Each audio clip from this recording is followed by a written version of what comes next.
Welcome back. A Pakistani man with ties to Iran charged with plotting to assassinate former President Trump. The Department of Justice says this has no ties to the attack at Trump's rally in Butler, Pennsylvania on July 13th. I sat down with former President Trump last week in Bedminster at his golf club right before he was about to be interviewed by the FBI about the assassination attempt on his life. He told me that the shooter in Butler could have foreign ties. Watch. I think it's being reported that this kid maybe wasn't quite as innocent as people think. He had some encryptions that may be foreign-based, and they can't open up the app. They can't open up his phone, another way of saying it, because, as you know, Apple controls that. They can open it, but nobody else can. And, you know, when it comes to assassination attempts, I think you're going to have to be able to open up a phone. So they're going to have to see if that happens. But we're hearing that they may have 3 situations where they can't get access to the information. You can't have that happen. So are you thinking maybe this was a foreign adversary? I have no idea. I'm just saying what's been reported and what I heard. What do you think happened that day? Can you tell us a little about Well, I would say that he's just a very disturbed young man. It would seem that he might be liberally based, okay, or progressive, as the expression goes. Joining me now is South Carolina Congresswoman Nancy Mace, member of the House Oversight, Armed Services and Veterans Affairs Committees. Congresswoman, it's good to see you. Thank you so much for being here this morning. I want to get to a lot of things with you, particularly this new ticket on the Democrat side. But first, you're on the Oversight Committee. What have you been doing in terms of trying to get to the bottom of this assassination attack on President Trump's life? It's pretty incredible that all of these weeks later, we still don't have much information about him, the shooter. Yeah, that's right. And now Speaker Johnson has created a special task force that will continue that investigation. So it'll be handed over to the task force. Early on, of course, the Oversight Committee and Judiciary sent inquiries, requested briefings, and tried to hold hearings. Of course, we saw what happened to Kim Cheadle at the oversight hearing, and thankfully she resigned her post. And I hope that this administration will do a heck of a lot better than they did last time, because we need to protect President Trump and anyone on the presidential ticket running for president or vice president. There are a lot of threats now that we are learning, and I want to praise the undercover agents that came forward with information about the attempted plot by a Pakistani man with Iranian ties on President Trump. We're learning more through the media. We're not learning it through our investigations because the Department of Homeland Security, FBI, and Secret Service have been close-hold and not been willing to share information with any of us so far in Congress. Yeah, you were great on that hearing that day with the Secret Service head, Cheadle, in terms of holding her to account. But let's talk about holding the Democrats to account here with this new ticket. Kamala Harris's new VP pick is Tim Walz, and they're in lockstep on the border. He signed a law last year granting driver's licenses to illegal migrants. He wants free health care for illegals, passed measures to make illegal migrants eligible for tuition-free college. He supports sanctuary city policies. Walz's record on crime, while governor of Minnesota, also in focus. Violent crime in Minnesota up 30% under his leadership. The police force shrunk by nearly 40%, and nearly 50,000 people left the state between 2020 and 2022. Not to mention he was in charge during the 2020 riots over the death of George Floyd. Congressman, what does this ticket tell you about where Kamala Harris wants to bring America?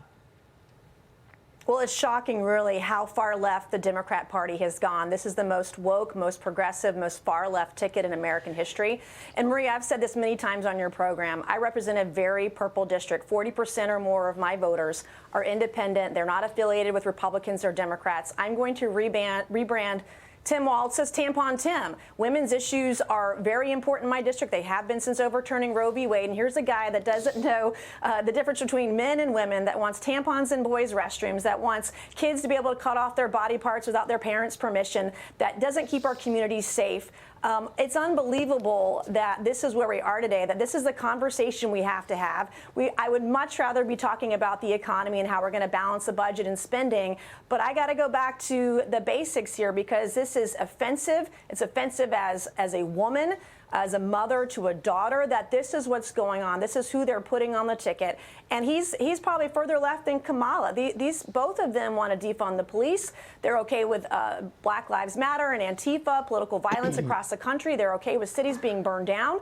And they do nothing to stop it. And as a mom and as a woman, I think it's the most offensive ticket to women in American history. Well, we've talked about the economic policies with the among the highest taxes that we've seen in the union in Minnesota. But you mentioned the abortion thing. He passed one of the nation's most permissive abortion statutes that has essentially no limits and no age consideration for minors in that regard. And he declared Minnesota to be a, quote, trans refuge, with a law saying that the state will ignore a court order for the removal of a child issued in another state because the child's parent or guardian assisted the child in receiving gender-affirming care in that state, according to the Wall Street Journal.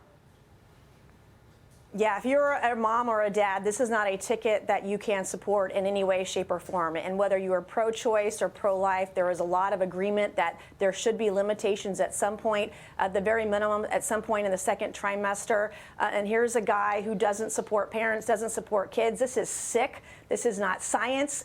It's highly offensive. And the fact that we have to go back and have these very basic conversations about things that we shouldn't be talking about, boys and girls sports, tampons in boys' restrooms. I mean, it's just so offensive to me as a woman. I can't believe that this is the ticket they're putting forward today. I think it's a huge advantage for Donald Trump and J.D. Vance to be able to go back to suburban women and say, this is why this ticket, why they don't support you. And I'm the first woman to graduate from the Citadel, the Military College of South Carolina. I am not going to allow progressives and the left and these woke people to take away every single achievement by women in this country, by real women. And you saw it in the Olympics over the last couple of weeks, 2 boys now competing for the top of the ticket in women's boxing. All of everything that we've achieved over the last 100 years during women's suffrage, post-women's suffrage, are going to be taken away by these progressive policies. And I'm not going to allow it to happen on my watch, in my district, my state, or my country. I'll be fighting alongside everybody else to make sure they know the truth and the facts about who Tim Walz is, who Kamala Harris is, and what their agenda is really about for the American people. Yeah, I mean, all of that, and yet they're calling you weird. Tim Walz the other day said weird and creepy. I guess, let me bring the panel in here for a second, Congresswoman. I mean, I guess it's worth noting that Bernie Sanders is celebrating the pick. Alexandria Ocasio-Cortez is celebrating the pick. Okay, so all the real lefties in Congress are all in on Tim Walz, Emily. Yeah, I mean, I think you're seeing that. You're seeing the far left folks really double down on him. And I'd love to ask the Congresswoman a little bit about, your colleague, your oversight colleague, Cori Bush, just lost her primary. Do you think that the American people are going to reject this kind of progressive far left agenda? Well, they already are. That's 2 squad members down in this primary cycle, in the 24 cycle of Democrat primaries. How many more to go? Ilhan Omar has her primary next week, and I hope that voters in Minnesota will take her out, that they'll elect someone who's maybe a more moderate or centrist person. Yep. These are not the values of America, and that's what's at stake here in November. It's all at stake. Yep. Congressman, before you go, update us on Tropical Storm Debbie, how your state is dealing with this heavy flooding, and of course, it's quite dangerous out there. We understand it's going to be gone by Sunday. What are you seeing? Well, our curfews are now being lifted today. There is a significant amount of dry air in the storm that is helping with reducing the flooding that's going on. I would caution people as they get back on the roads today and tomorrow to be cautious, to be wary, and to be safe, and don't go on flooded roads if you can help it. All right, Congresswoman, good to see you. Thank you so much. Congresswoman Nancy Mace. Thank you. Joining us. We'll see you soon. We'll be right back. Stay with us.